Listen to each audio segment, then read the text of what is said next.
Okay, so here's another update on the 1200.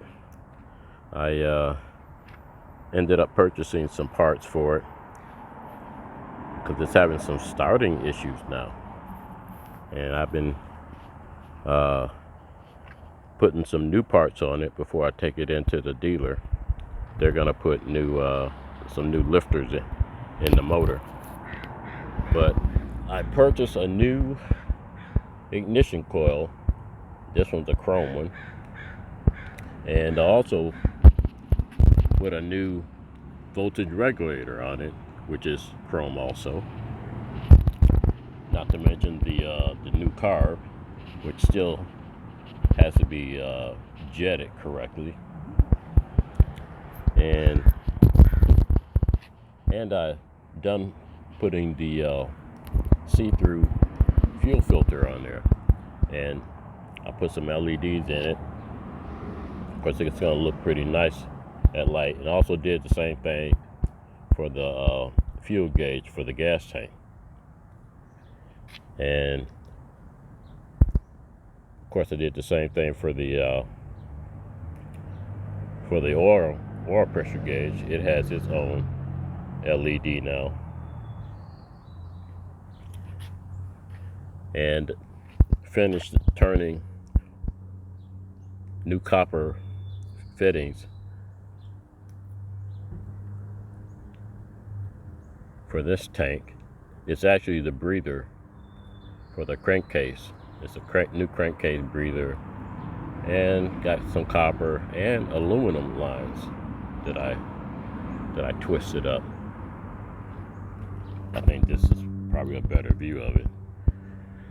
So, oh yeah, and the new shocks came in last week, and I put those on there. And coming around to the other side, so I got a new LED housing for the temperature gauge for that one, and the oil cooler gauge. This is the oil pressure gauge for the oil coming out of the oil cooler. And I was going to get new plug wire, but I decided not to do that at the moment. But I did get a new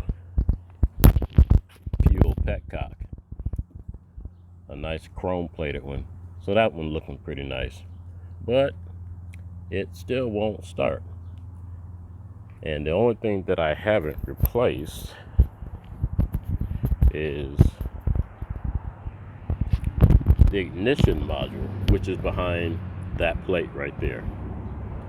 But that's another $237. And it still has the stock ignition module inside. And I want to upgrade to a Dynatech. So anybody got any suggestions, just let me know. And because I do want to take out that stock ignition system. That could be the reason why it won't fire over, but I'm not sure. That's the last thing that I need to replace. This thing has about 90,000 miles on it, so I guess it's about ready to get all new hardware. And so, hey, shoot me your suggestions on Messenger or on my Facebook page later.